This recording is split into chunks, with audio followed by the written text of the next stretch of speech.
কিন্তু শুধু এতটুকু ভালো থাকলে চলবে না, আপনাদেরকে সহ সারা বাংলাদেশের মানুষকে আরো ভালো থাকতে হবে।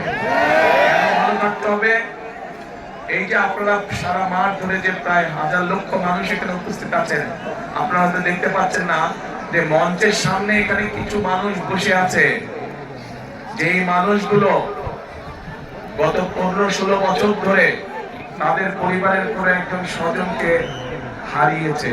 অর্থাৎ সে হয় খুনের শিকার হয়েছে, নাহলে গুমের শিকার হয়েছে, নাহলে জুলাইতে কোনোভাবে নির্যাতিত হয়েছে জুলাই আন্দোলনের সময়। এখানে একটু আগে মেরি বক্তব্য রেখে গিয়েছে। মেরিকে আপনারা সবাই চেনেন? মেরিকে আপনারা সবাই চেনেন, সারা বাংলাদেশের মানুষ মেরিকে চেনে। কেন?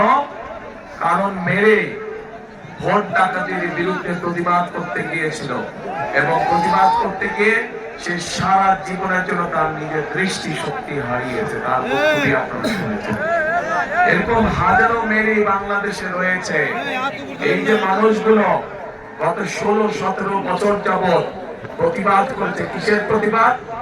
প্রতিবাদ করেছে যে আপনাদের যে রাজনৈতিক অধিকার, সেই যে স্বৈরাচার যারা পালিয়ে গিয়েছে গত 5ই আগস্ট, তারা যে আপনাদের রাজনৈতিক অধিকার, কথা বলার ওই অধিকার, ভোট প্রদানের অধিকার যে কেড়ে নিয়েছিল, সেইটার বিরুদ্ধে প্রতিবাদ করতে গিয়ে মেরি সহ মেরির মতন আরো আমাদের হাজার হাজার ভাই বোনেরা নির্যাতিত হয়েছে, পঙ্গুত্ব পালন করেছে, এমনকি বহু মানুষ জীবন পর্যন্ত উৎসর্গ করেছে।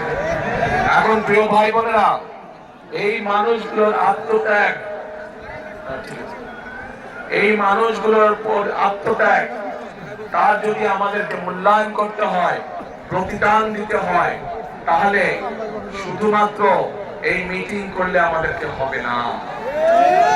তাদের প্রতিবাদ ছিল কি? তাদের প্রতিবাদ ছিল অন্যায়ের বিরুদ্ধে, তাদের প্রতিবাদ ছিল সমগ্র বাংলাদেশের মানুষের যে অধিকার কেড়ে নেওয়া হয়েছিল তার বিরুদ্ধে।